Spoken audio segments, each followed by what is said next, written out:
Welcome to All About Spain with me, Barry Haler, and this is the same sort of video that I've done before about where to live in Spain, but this one's a bit different. I have a guest with me today. It's at his house actually, not my house, and this is Simon. And welcome, Simon. And we're going to talk about Calpe, because Calpe is one of the nicest places around this coastline, and Simon's had a house here for a number of years. I mean, how many years? 18 years. 18 years, so a long time. Lots of things have happened in 18 years. So we're going to talk about why he picked Calpe, why he picked Spain, why he's still here. So, we'll talk to Simon about that, and obviously other things as well. And as we go along, obviously the conversation will grow whichever way it goes. So we'll see how that goes, because this is the sort of first one-to-one like this I've done. So it's going to be interesting always. But firstly, Simon could talk about why he picked Calpe and Spain in particular, not France or Italy or somewhere else. So why did you? Well, I've always wanted a holiday home and always liked Spain. Never been to mainland Spain before, but always thought about it, and it's a bit of a dream, I suppose, like a lot of people. Yeah. So talked to a few people and knew someone who at that time had a holiday home in Spain. Their holiday home happened to be in Calpe, so he said, why don't you think about Calpe? So yes, we came to Calpe for a holiday, for a 2-week holiday in the summer, and spent probably the whole that time looking at holiday homes. Right. Looking at, like a lot of people do. Buying houses off plan. Yeah. Looked in loads of different places, Javier, Moreira, the Cumbre del Sol. Oh yeah.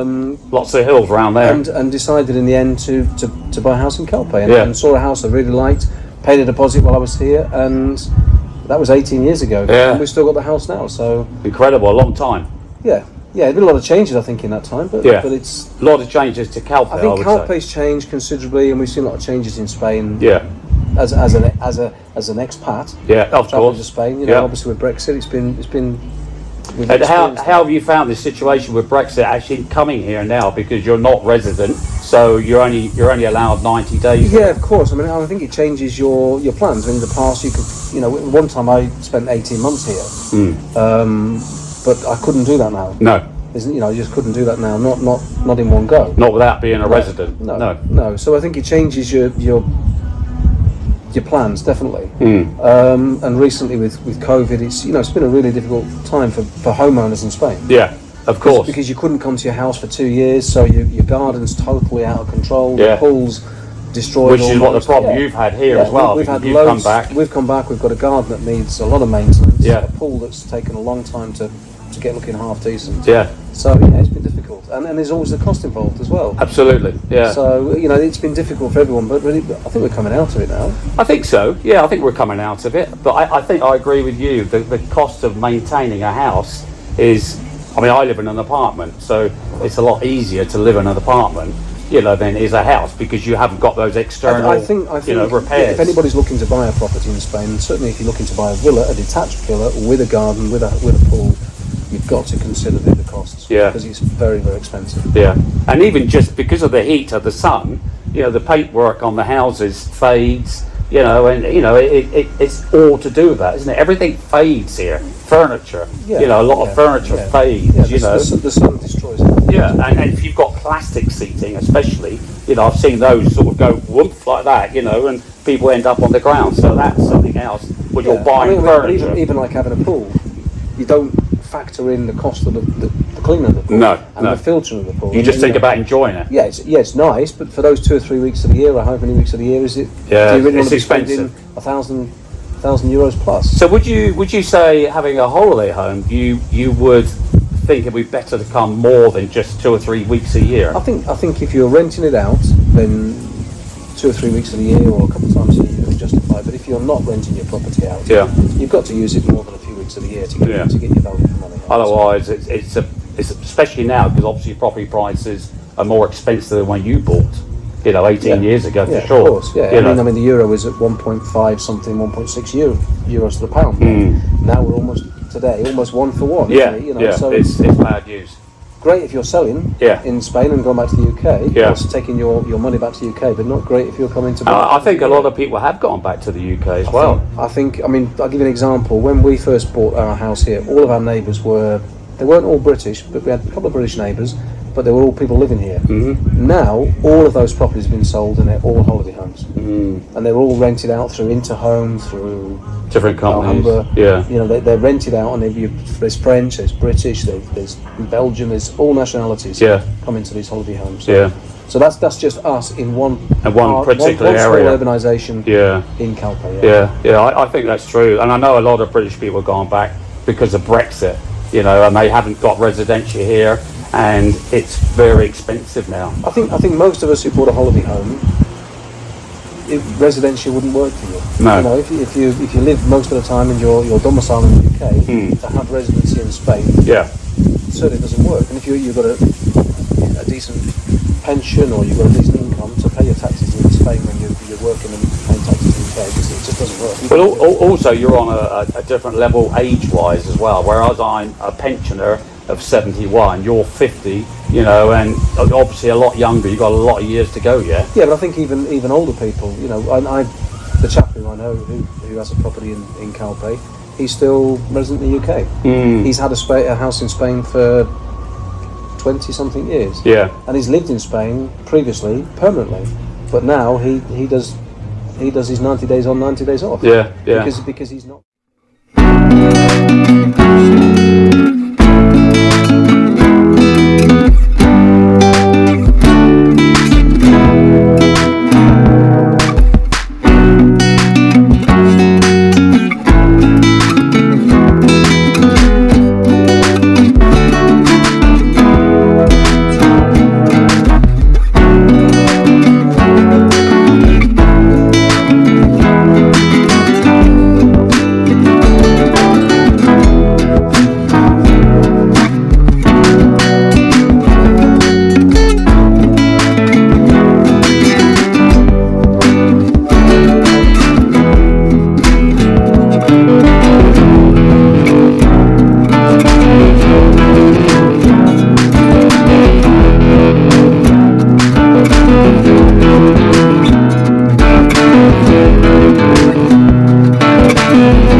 Now let's talk about what we're really here to talk about. It's Calpe.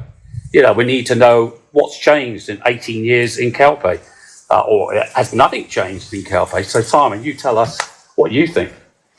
I mean, I would say Calpe is a different place now than it used to be.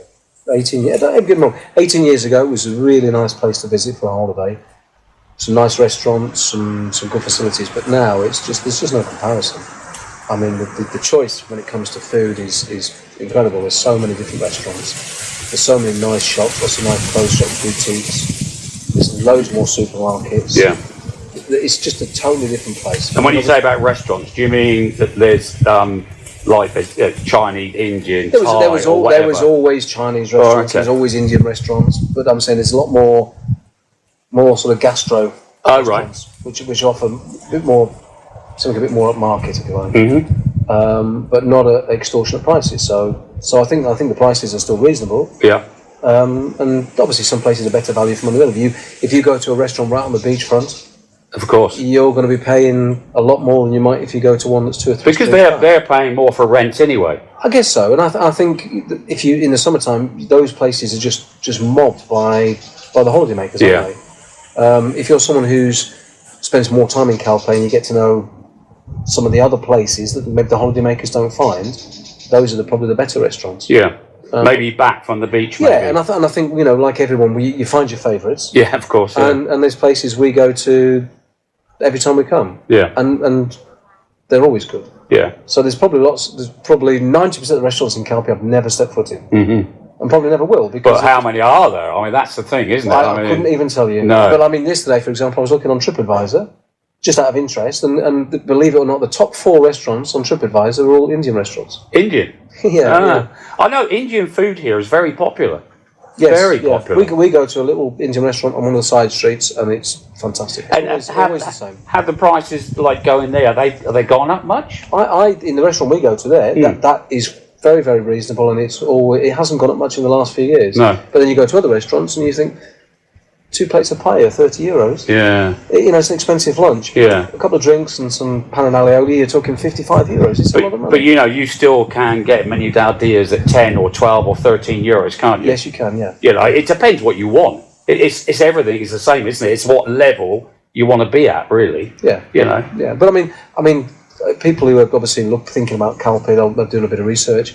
You know, we've got Zootopia now, which is the tallest building in Calpe with a bar on the. Oh, was that the Sky Bar? The Sky Bar. I think it's Sky 20, Bar. Is it the 29th? Fantastic Sky Bar has to be gone to. Fantastic. 29th floor. Yeah. The most amazing views of Calpe. You can see across the Benidorm and especially at night. Yeah, it's lovely. It's fantastic. Yeah. And it's a nice place to go and have a drink. Yeah, it is.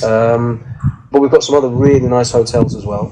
So there's something in Calpe for everyone. You've got a permanent play park, a fun fair. Right. Always used to be a seasonal thing, but now it's permanent. It has its own permanent site. Right. There's now in Calpe we have, I can't even tell you how many, but there's several really nice caravan parks for, you know, if you have a dormobile or a mobile home or a caravan. The facilities are fantastic.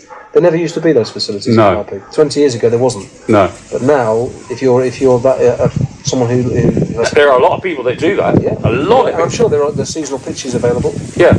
Yeah. So it's a cheap way to live. In the past, you used to see the motorhomes in the winter parked up on the lay-bys. Yes. But not now. They don't tolerate it now. Well, the Spanish authorities now have stopped pretty much most of that. If you have a park where you can go and you can get an electric hookup, empty your water, empty your tanks, fill your water, and it's 30, 40 euros a night, then you've got no reason to park in a lane. No, because that's still cheap relative to a hotel. I think it's relative, and they're offering facilities, you know, really good quality facilities. So I suppose the cost of that reflects of the facilities that they've got. You know. Exactly, yeah. But I don't think there are any poor places now in Calpe like that. You know, I was going to say poor in relation to facilities. They're all good quality facilities. I mean, what do you find, you know, because in the hot months of June, July, August, Calpe is very, very busy. It's very, very busy. We were here at the beginning of September, and you're still experiencing temperatures in the 30s, mid-30s. There's nowhere to park in the town in the evening. No. Every time we went into the town, we had to park in one of the underground car parks because you couldn't find anyone on the street. Yeah. All the restaurants, you had to make bookings. Yeah. The beach is absolutely chock-a-block, but that's 3 months of a 12-month cycle. Yeah. So you know the rest of the year. If you're someone who wants to come more on a regular basis, then you're experienced the nicer, quieter times as well. Yes. Yeah. And the thing to bear in mind also is that a lot of the restaurants and some of the facilities don't open in the winter. That a lot of them will close down for a period of the year. Yeah. So those are things to consider, and the sun doesn't always shine in Spain. No, we've had some heavy rain over the last week. Yeah, and there's something else to think about is you do experience power cuts sometimes. Yeah. Not as much as we used to. No, I've noticed it recently, not as bad as it used to be. No. But it used to be really bad in the past, and sometimes I'll just turn the water off for no reason. So, I mean, that's all nice, very, very positive thoughts about nice restaurants and hotels. Yeah. But what about, is there any downside about being here, apart from the parking, you know, like we talked about the 3 months? The downsides of Calpe? Yeah. I don't think there are, personally. That's from my personal experience. Yeah. We love Calpe. I love coming to Calpe. I would spend every day in Calpe if I was able to. Yeah, especially when you look at the weather back home in England. Especially at the moment. Yeah, and it's pretty bad over there at the moment. No, but it's. I think the thing is, Calpe it's a big town. Yeah. Oh yeah. But when you get into the centre of it, it's actually quite small. Yeah. So if you go into, you park up and you walk around the centre of Calpe, it's quite small. Yeah. It's not like going to Benidorm. No. Alicante. Or Benidorm is very spread, isn't it? Yeah. Where Calpe is quite, although it's a big town, the actual centre of the town is quite small. Fantastic beaches. Fantastic beaches. Yeah. Looked after well. Beaches, lovely ports, nice marina. Yeah. So it's a lovely place. Yeah. Calpe. So lots of nice seafood to eat, obviously, because they've got the boats that go out every night, haven't they? Fishing. They do. They have a fishing market as well. You can go and watch the fish being auctioned. Oh right, I didn't know that. Now when the fishing boats come back in, you can actually go in the observation above the auction. And you can watch, I didn't know that at all. And you can watch the fish being sold. Yeah, that might be worth looking at. Actually. Oh, definitely. Yeah, I mean, if you can, as long as you don't mind the smell. Right. I think I'd do it. No, but it's interesting because when you see what they bring in, it's incredible. The variety of fish they catch. They must bring in stuff that you've never seen before, I'd imagine. I would say so. Yeah. So for you, 18 years has flown by. you're happy here. You never think about, well, no, we all say never, I've visited lots of places in Spain, probably not as many as yourself, but I've visited quite a few places, and always keep coming back to Calpe. Yeah. Always Calpe. Yeah. I wouldn't want to sell the house and buy another property elsewhere because I like Calpe. Yeah, yeah. So for me, it feels like home. Yeah, well, I suppose that's what a holiday home should feel like. Absolutely. Well, it's supposed to be like a second home, isn't it? Home from home. And, and I think it's like anything, over a period of time you get to know a few people. Yeah. And you become familiar with... Well, we met here. Town. Exactly. Yeah, we met here, so... and you meet some good friends and people that you spend more time with when you're in Spain than you do with friends in England. Yeah, because of working. It's more sociable as well. When you're here, you tend to go out for meals more often and you do things that you wouldn't do at home. Yeah, that's right.